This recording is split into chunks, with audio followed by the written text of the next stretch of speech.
भाव बीएमसी चुनाव से पहले महाराष्ट्र में महायुति में बड़ा बवाल देखने को मिल रहा है। कहीं पर एनसीपी बीजेपी के सामने, कहीं पर शिंदे शिवसेना बीजेपी के सामने है। हाँ, वो तो है, ड्रामा है, चल रहा है, ड्रामा चल रहा है। तू एक्शन कर ले, मुझे मार रहा है, मैं रोऊंगा, ये चल रहा है, दूसरा कुछ नहीं। बाकी वो बिल्कुल समझदारी से काम कर रहे हैं। इन्होंने एक तय किया है जिसको महायुति बोलते हैं, शिवसेना बीजेपी और अजित दादा वगैरह, इन्होंने एक एक स्ट्रेटेजी तय की है कि भाई सत्ता का स्पेस तो हमारा होगा, अपोजिशन का स्पेस भी हम खा जाएंगे, ये तय किया हुआ है और इस स्ट्रैटेजी से चल रहे हैं। हाँ, बाकी मीडिया वालों को क्या होता है कि कहीं झगड़ा होता है तो खुश हो जाते हैं। हम रास्ते से चलते रहते हैं, आपको मालूम है, रास्ते से चलते रहते सब कुछ स्मूथ चल रहा है तो हम चलते रहते, लेकिन कहीं झगड़ा हो जाए, किसी औरत ने किसी लड़की ने किसी को जूता मारा या किसी ने किसी को धक्का मारा इसलिए पीटा, तो हम रुक कर देखते। तो मीडिया बस वही तरीके से काम कर रहा है, अरे इधर कुछ झगड़ा चल रहा है, नहीं है तो झगड़ा झगड़ा है या नहीं है ढूंढो, इससे ज्यादा कुछ नहीं, सब कुछ ठीक चल रहा है। हाँ, अपोजिशन बिल्कुल बिखर गया है, यानी ये चुनाव हो रहा है ये मैं मानता भी नहीं हूं, क्योंकि चुनाव है ही नहीं। अगर सामने कोई, मैं बीजेपी का समर्थक हूं, ये छुपाता नहीं कभी, लेकिन ये चुनाव अगर बीजेपी जीत रही है तो मुझे उसकी खुशी नहीं है, क्योंकि अगर लड़कर कोई जीतता है तो उसका अभिमान ज्यादा होता है। अगर सामने वाले मानो लूले लंगड़े इकट्ठा होकर कुछ बस बकवास कर रहे, बकैती कर रहे, चैलेंज दे रहे, जमीन पर कुछ है नहीं, तो उसको, उस जीत को मैं जीत नहीं मानता।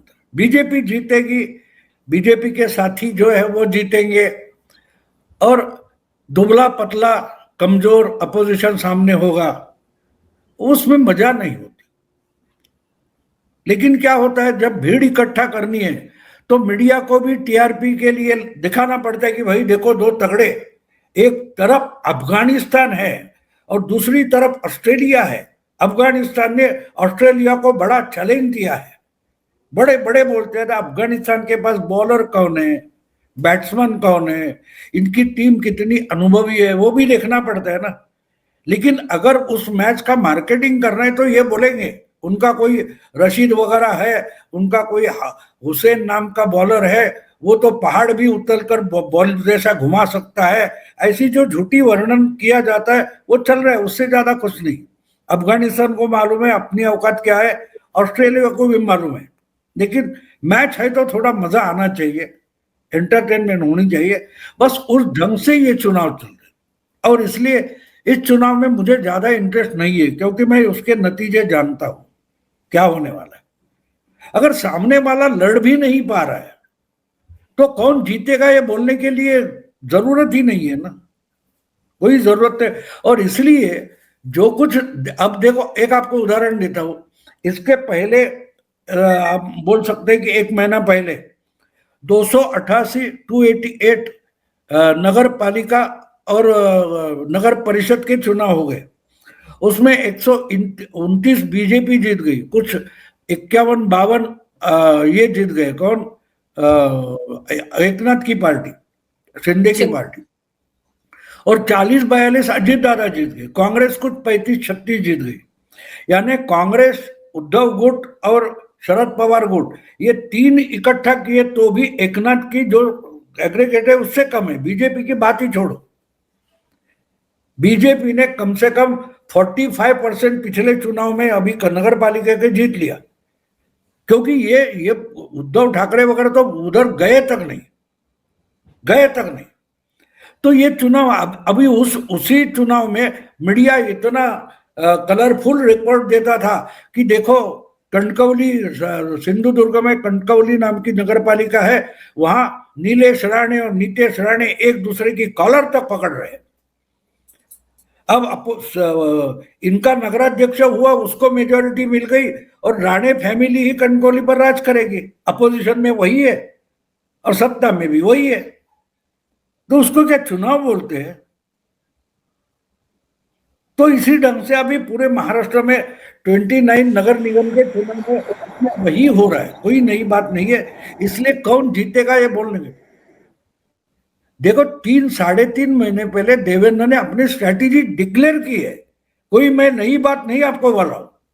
3.5-4 महीने पहले जब इसकी चर्चा शुरू हो गई कि कॉरपोरेशन वगैरह ये स्थानीय इकाई के चुनाव होने वाले हैं, तब पूछा गया, तब देवेंद्र फडणवीस ने बोला था कि हम तीनों ने, यानी अजीत दादा, एकनाथ और देवेंद्र मिलकर हमने तय किया है कि भाई पॉसिबल है जहां जहां वहां अलायंस करेंगे, अगर नहीं होता है तो एक दूसरे से लड़ेंगे, फ्रेंडली फाइट करेंगे, लेकिन चुनाव के नतीजे आने के बाद साथ में बैठना है, ये पक्का ध्यान में रखो। इसका मतलब क्या है कि लड़ाई का ड्रामा करेंगे और उस ड्रामा का बड़ा बड़ा वर्णन धुरंधर धुरंधर धुरंधर चल रहा है तो चलने दो।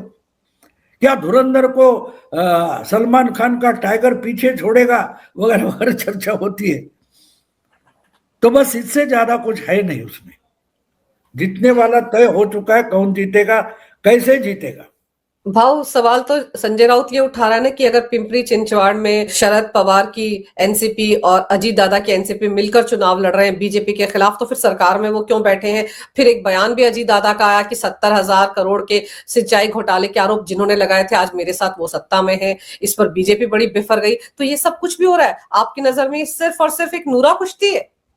बिल्कुल नूरा कुश्ती है, क्योंकि देखो अगर 95% पॉपुलेशन आप क्या बक रहे हो उस पर ध्यान तक नहीं दे रहा है, तो 5% जो आपस में कर रहे हैं वही तो नूरा कुश्ती है।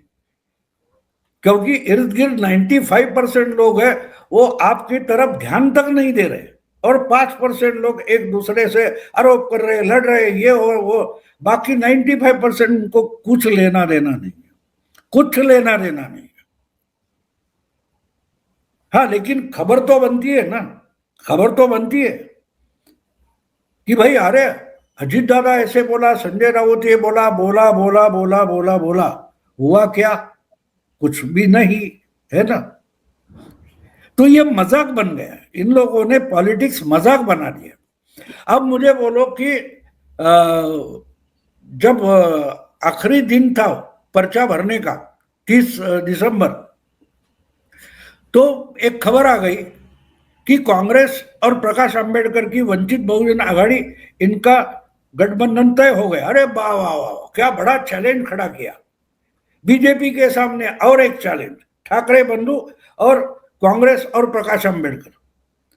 जब 30 तारीख को क्लोज हो गई डेट, पर्चा भरने की तारीख खत्म हो गई, तो उस दिन टीवी पर और दूसरे दिन अखबार में खबर आ गई, प्रकाश अंबेडकर की पार्टी ने उनको जो सीटें छोड़ी थी उसमें 18 जगह पर उम्मीदवार खड़ा ही नहीं किया।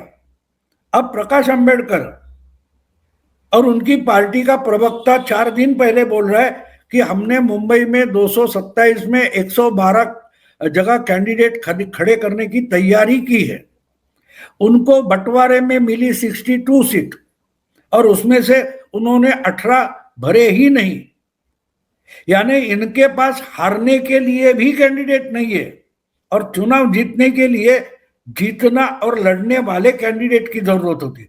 अब मुझे बताओ कि अगर आपके पास हारने के लिए भी कैंडिडेट नहीं है तो आप बीजेपी या कोई एकनाथ शिंदे उनको चैलेंज क्या कर रहे हो? अब देखो, जो जहां कहीं आपको सीट मिली है, वार्ड मिला है, उस वार्ड में आप एक कैंडिडेट किसी भी गधे को खड़ा कर दो कि भाई ये ले लो, ये 10-15-20 हजार रुपए, कुछ 5,000 डिपॉजिट है, बाकी कुछ खर्चा होता है करो, और जाके एक अर्जी डाल दे, दूसरे दिन कुछ छटनी है जा, और खड़ा रहे।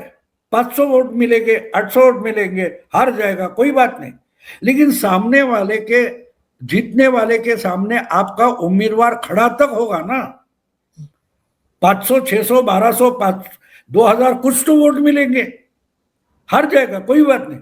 लेकिन अगर आपके पास हारने के लिए भी कैंडिडेट नहीं है तो आप चुनाव लड़ रहे हैं, इसका मतलब क्या है?